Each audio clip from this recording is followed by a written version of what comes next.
Hey everyone, today I'm going to be doing a video that's kind of depressing for me to do because I know once I'm done with the video it means I got to give this back to its owner because I really like this rifle, and I'm sure that'll come across as I go about this. But what this is a British Enfield. This is the P14 model. Some of you in America might be more familiar with the P17, which is this thing's younger brother, and really the only difference is the chambering. This is in 303 Brit. Whereas the P17 is in 30-06 because that was the American version of it. If you are familiar with in-range TV or Forgotten Weapons, I know they say that the P17 is the best bolt-action service rifle of World War I or World War II.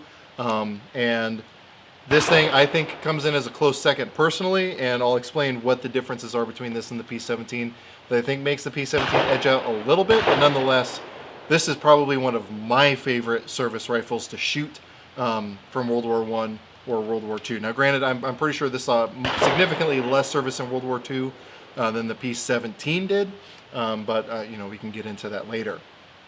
So basically what this is if you took a British Enfield and a German Mauser and left them in a room for a while and they gave birth to this. This is basically the British Mauser. It has a Mauser action, a very recognizably Mauser action, but it retains a lot of the sights of the later Enfields with the number 4s, with the rear peep sight, nice fine front post, which makes precise aiming a breeze, and the bolt operation, i.e. the cock on close of the Enfield, as well as the safety, although they moved the safety around a little bit. But other than that, it's very recognizably Mauser-esque. Very even similar to the like 1903 Springfield. So let's go ahead and do some shooting with it. We'll bring this a little bit closer and show you why this is a mashup of an Enfield and a Mauser, and then we'll do some more talking about it.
About an inch above the dead center. So here right now I have these three rifles laid out next to each other. Here on the far left is my own personal Enfield number 4 Mark I. Here in the middle we have the British P14, and then we have the K98 here on the right. Now obviously the P17 came before the number 4, so there's going to be more recognizable Enfield features on the number 4 than say a number 1. But that's because this is technically the number 3 Enfield, and this implemented a lot of the changes they knew they wanted over the number 1 Enfield. So if you look at a number 1 Enfield, right back in here is where we're going to see a lot of differences, but it's very similar between the number 3 and the number 4. However, if we are looking specifically at the action, I'm just going to go ahead and pull the bolts out of both of these, and you're probably also going to notice a very similar way that these bolts are moved. So if I pull over here, the K98, a lot of you are probably pretty familiar with these. These are pretty prolific. They've been seen a lot. So here, if you saw, there's a little lever over here on the right or on the left side of the receiver to allow you to pull it out. We have a very large, noticeable extractor here on the right side of the bolt. Now, if I do the same thing with the P14, we also have that same lever over here on the right. If I can, or sorry, on the left. Left makes an L. I know my sides. But if we look here, Again, we have the same method of removal as the Mauser, and we still have that giant extractor. So again, very similar to the 1903 Springfield. The British looked at the Mauser and said, hey, that's got a lot of really nice features that we want. I want to integrate that. So we did that with the 03 Springfield. The British did that with the P14 here.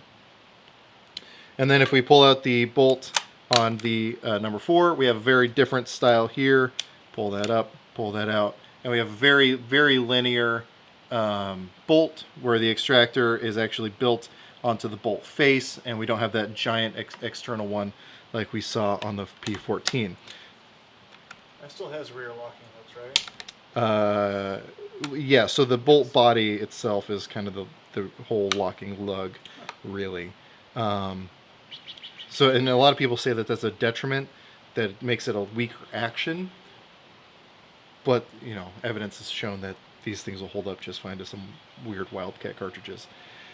So if we put these bolt handles back in, one thing you'll notice between the P14 bolt here and the Mauser bolt is we have a rear swept bolt handle. And if I throw this in, what you'll see that do is it puts the bolt handle for the P14 in roughly the same position as it would be on the number 4. So it still gives you very, very similar feel to the Enfields while still maintaining that Mauser action. And being a cock-on close, as you saw, there's going to be a little bit of resistance closing it. And this, very similar to the K98, has a floor plate that actually acts as a bolt hold open. So I had to depress the floor plate to be able to close the bolt.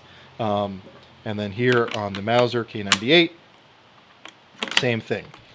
Now, one of the big differences you'll see between the P14 and the Mauser is the rear-mounted Peep sight. So again, very similar to the number 4 here, we have that rear-mounted Peep sight, which extends the sight radius significantly and gives a much more precise aiming opportunity than something like a notch on the front, on the rear sight, which, as you can see, even from this camera angle, the rear sight is actually off the frame. So that shows you just how much of a significant difference in sight radius we have. If I had to guesstimate, I'd say that's probably 8 to 10 inches at least different in sight radius, which definitely adds to the accuracy potential of these rifles.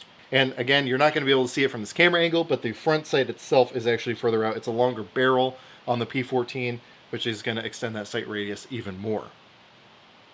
So again, one of the other things I mentioned with the safety being flipped around, on the number 1s and the number 4s here, you can see that the safety is mounted on the left side of the receiver, whereas on the P14, they moved it to the right side of the receiver. I've heard some people say that's more ergonomic for them, and I don't doubt that. It is a little bit more natural for people, but considering that I'm more used to the standard left side mounting of it, it's not that big of a difference for me, but you know, it is there on the right side, just as a note. I do like the giant thumb pad. It is much bigger, and as my friend Dan owns this P14, so I appreciate him bringing this out. As he pointed out, this also has a much bigger ledge for you to get your thumb on, so it can be a much more positive actuation of that safety. And then one real quick, I might as well talk about the rear sight while we got this camera angle set up. As you can see, this is a ladder style. You have this little lever knob back here. Hopefully you can see that. I'm not sure how good the lighting is from this angle, but we can use that to adjust, and you still have the little peep aperture there. And if we have that all the way down, we have the combat rear aperture back here, very similar to this L-sighted number 4. There are number 4s that have a somewhat similar rear sight to this one that collapses all the way down to here with either a little click adjuster or a ladder style as well. So again, you can see the similarities between the Enfield family as well as the Mauser family. It's kind of that marriage between the two. However, there is one big drawback about that I'll get into a little bit later in the video.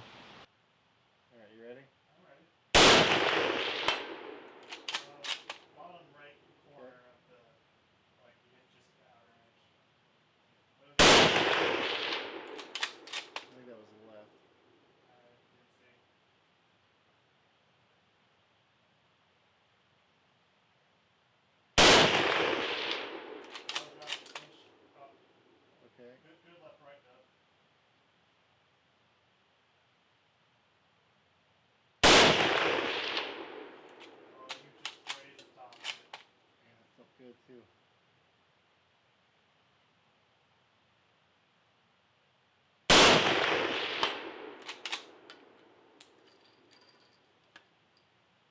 as I mentioned already, the sight radius on this thing is a big plus, and having that rear peep sight really makes it a lot easier to be much more precise, especially at longer distances.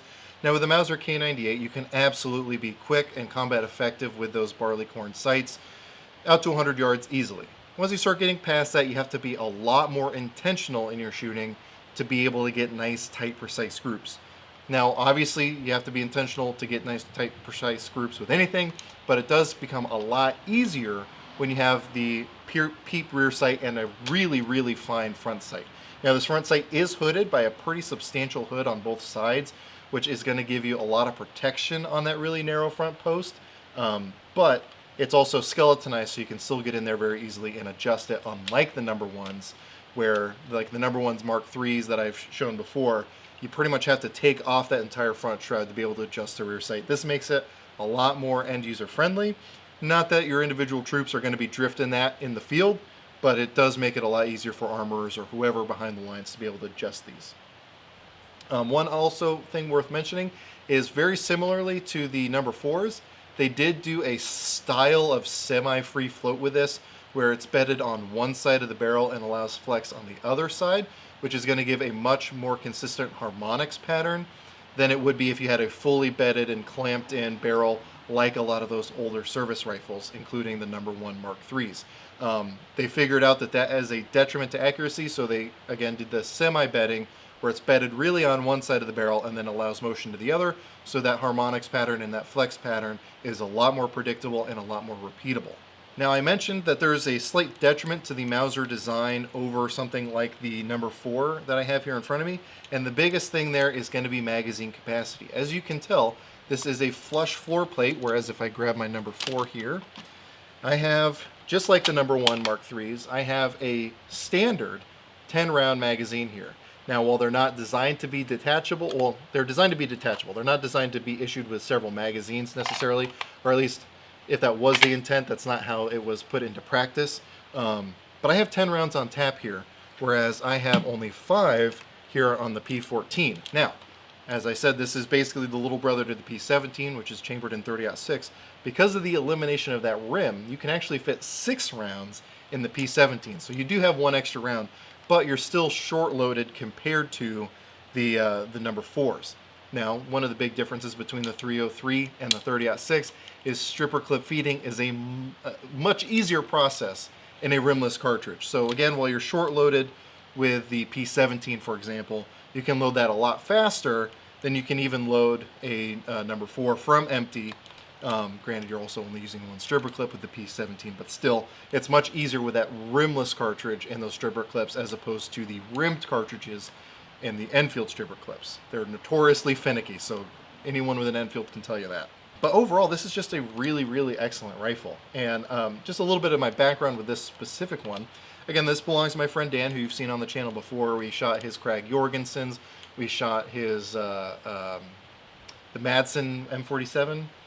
And, you know, I've shot others of his rifle. We were just doing the Cabin Fever Challenge with, what were you doing? We were doing it with the Krag Jorgensen and a Gewehr 41, which was pretty sweet. So definitely check out the video on that. And that specific rifle will be appearing in some other videos on another channel, which will be pretty exciting.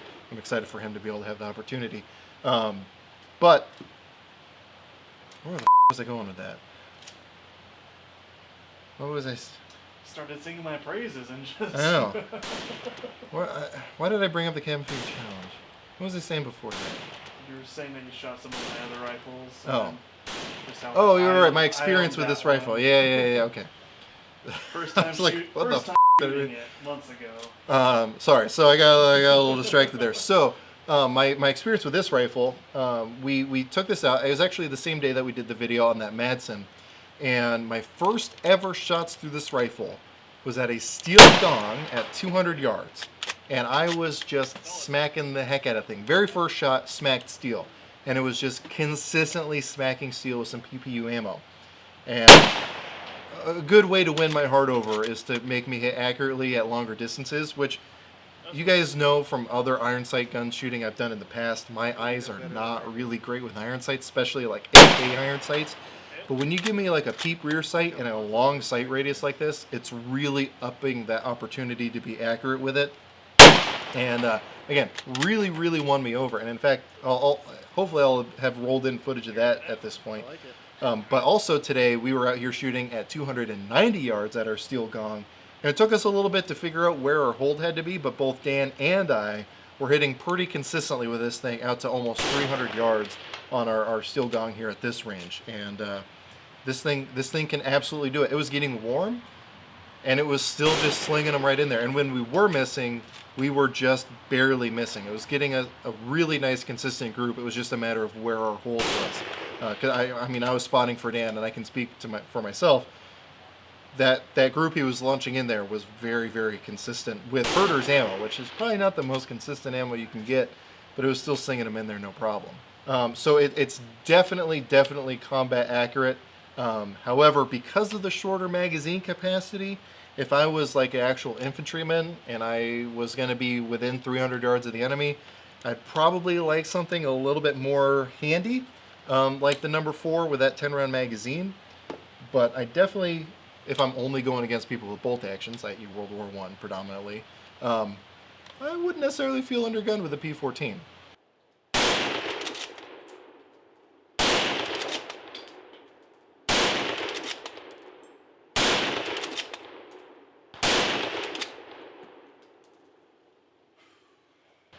So one of the interesting things about these Enfield P14s is the fact that these were, I think, entirely made in the United States. So while this is a British rifle used by British troops and a British design, borrowing a lot of design cues from the Germans, albeit, these were all made in the United States. So specifically, this is an Eddystone P14, and then it was shipped over to England for acceptance. And then, once the U.S. got involved in the war, they just swapped the production over to making the P17. So basically just rechambering it, changing the bolt face a little bit, and then just taking advantage of that extra round capacity because you don't have that rim anymore. So again, just change this thing to 30-06 and you got the P17, which again, according to some pretty reputable people in the industry, is the best bolt action rifle of World War I and World War II, which I think makes this thing a pretty close second. Now, while I did mention earlier that there is the detriment of the limited round capacity compared to the Enfield number 4s, or even number 1s for that matter, it is also worth pointing out, if we're talking apples to apples, you know, bolt actions for bolt actions, if we're looking at the K98 here, we're also dealing with a 5-round capacity, and given the weight similarities between this and the P14, other than the stripper clip feeding, which is I think objectively better with the rimless 8mm Mauser, I would say that the P14 is a better gun, specifically because of things like the iron sights being significantly better, and you know, again, just the overall build quality on that seems to be better. Now, with the Mausers, there might be a lot more variation in that build quality just because, you know, war requirements are what they are. But if we're talking apples to apples, other than the rimless cartridge, which I think makes this arguably superior, in almost every other way, I would say the Enfield is a much easier to shoot, accurately rifle, and one that's very easy to keep chugging rounds downrange in a very effective manner. I think I just crossbar. Yeah.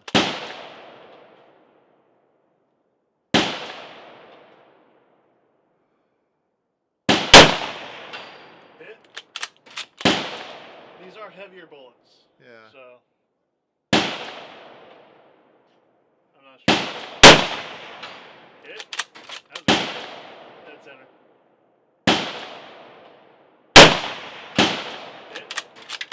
I can barely see it, so I'm honestly kind of surprised. You hit it sweet. I think you hit it.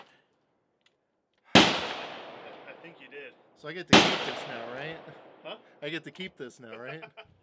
So overall, I think that this is just a fantastic gun, and as far as P14s go, this is a specifically phenomenal example of one. Again, it shoots very consistently. It shoots very well.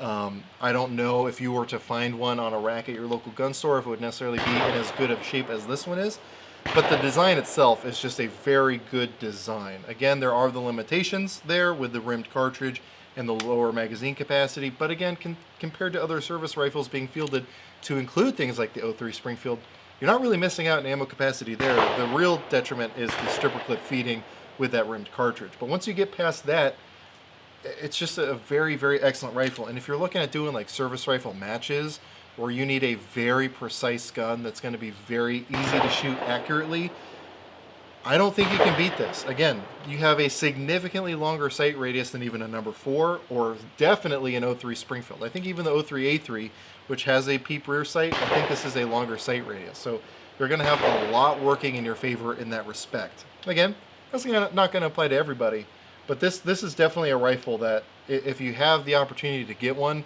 and you have the finances to get one and you can justify a new caliber if you're not already into 303, if you're going to have an Enfield as a collector, I think this is probably the one to get. Now, for me, I have the number 4. I really, really, really like the number 4.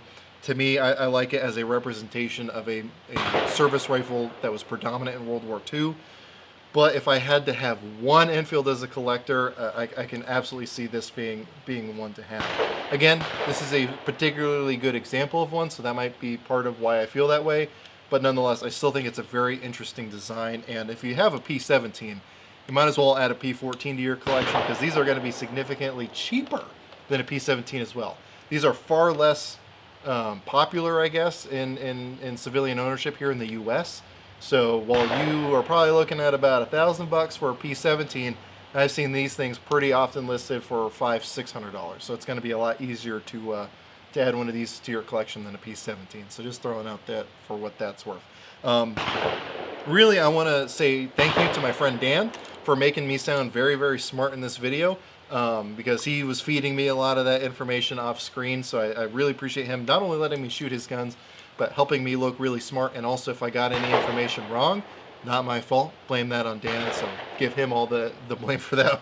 But I really do appreciate him being willing to let me come out and shoot a lot of these guns. This one is about to be sold, so he wanted to give me an opportunity to fund a little bit longer and put some more rounds to it before it changes hands. So again, I really appreciate that. And again, for bringing out a lot of these other guns, and hopefully, well, not hopefully, for sure, at least one of his guns will be entering my collection, and if things work out properly, that K98 you saw is going to be added to my collection as well, so that'll be fun. So I can complement my Yugo Mauser with a German Mauser that was in Yugoslavia, so that should be fun. So again, I want to say thank you to Dan for that. Thanks to my patrons for making videos like this possible. While Dan did supply a lot of his own ammo as well, I also provided ammo to help complement that, and that comes directly from my contributions from Patreon. I post all my content there early. We do live streams, we do giveaways. Actually, Dan, who brought the rifle, is one of my patrons as well. He's in on the live streams also, so if you ever have questions about milsurps and he's in there, he's a good person to talk to. But if that's something you're interested in doing, or you just want to be financially supportive of the channel, definitely check out my link to Patreon down below. Especially right now, YouTube just did another sweep of demonetization, so I have another 30 or so videos that are no longer making me any money. Not that I was making much to begin with. So again, the contributions from Patreon really, really do make a big difference, but I'll go ahead and step off my soapbox about that now. If you want to see more stuff about milsurps, I got a bunch of other videos now, including a video on this number 4 Mark I, and hopefully soon on this K98 once that gets added to my collection to complement my other Mauser that I own. So anyway, if you have any questions, comments, or concerns, go and throw those in the comment section down below. But anyway, with all that said, as always, I hope you got something out of this video, and I really appreciate you watching. This is my last shot, so I want it to be a good one. Went out on a good note. There's not many guns with iron sights that I can hit like that with. I mean, you were all very close. Yeah, as were yours. I mean, the ones that you were missing, I think were just sailing right over the top, because I wasn't seeing any splash around it. So if you know where your hold is, this thing will sling them in there no problem. And that's just a matter of familiarity with the rifle.